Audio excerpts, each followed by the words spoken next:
Comme vous le savez, depuis l'indépendance, le Sénégal est à la recherche d'un système efficace de gestion des déchets.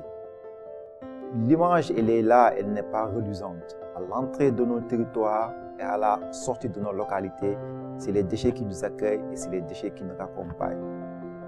Cette situation ne cesse de prendre de l'ampleur avec des conséquences néfastes sur le développement économique, social et environnemental du pays. Ce qui fait qu'aujourd'hui, l'État du Sénégal a rehaussé le secteur en priorité nationale à l'effet d'instaurer une salubrité nécessaire pour accroître l'attractivité et la compétitivité de nos territoires en vue de l'émergence visée à l'horizon 2035, sachant qu'impérativement, l'émergence du Sénégal ne peut avoir lieu que sur des territoires propres.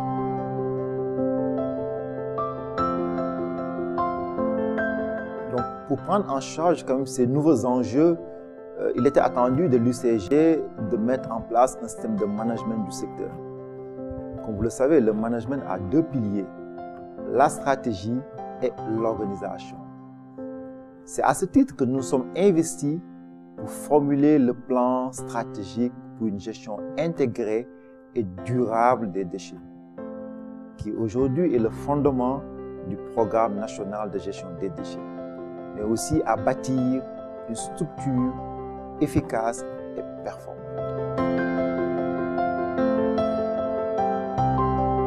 Vous savez, nous avons voulu changer de paradigme, c'est-à-dire passer de la gestion des déchets à l'économie des déchets, vraiment par la valorisation de son pouvoir économique. L'objectif est d'améliorer le cadre de vie, mais tout en créant de la richesse et des emplois pour les populations. Mais ceci passe par une approche systémique sur toute la chaîne de valeur. Et on ne parlera plus de combien coûte la collecte, le transport, la mise en déchet, mais plutôt quelles sont les ressources qui seront générées par la valorisation des déchets. Le déchet aura un statut de produit ou de matière première. Plus de 6000 acteurs ont été consultés. Nous les avons écoutés et nous avons pu intégrer l'ensemble de leurs préoccupations et de leurs attentes dans la formulation du plan stratégique pour une gestion intégrée et durable des déchets solides. Pour l'opérationnalisation de la stratégie, nous avons privilégié une démarche apprenante, non pas une démarche linéaire, mais plutôt une planification par l'action. C'est-à-dire toujours interroger les hypothèses et les confronter à la réalité locale.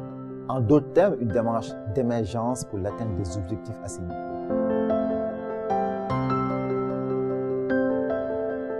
Vous savez, nous avons voulu quand même nous inscrire dans une gestion axée sur les résultats, ou plutôt sur les rendements en fonction de la référence, et en s'attelant à bâtir une organisation collaborative où tous les collaborateurs disposent d'une plateforme unique, intégrée pour travailler en synergie.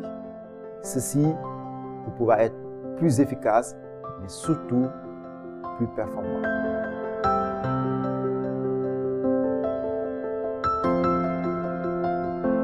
L'organisation est intelligente et caractérisée par sa souplesse et surtout l'obsession de tous les collaborateurs à l'anticipation. Notre système d'information, de communication et de suivi et évaluation renforce notre proactivité, la coproduction et surtout la qualité dans le management global de l'UCG. Aujourd'hui, nous sommes en face de nouveaux enjeux nécessitant l'implication de toutes les parties prenantes. C'est à cet effet que nous invitons tous les acteurs à une forte alliance stratégique pour une gestion collective et responsable des déchets.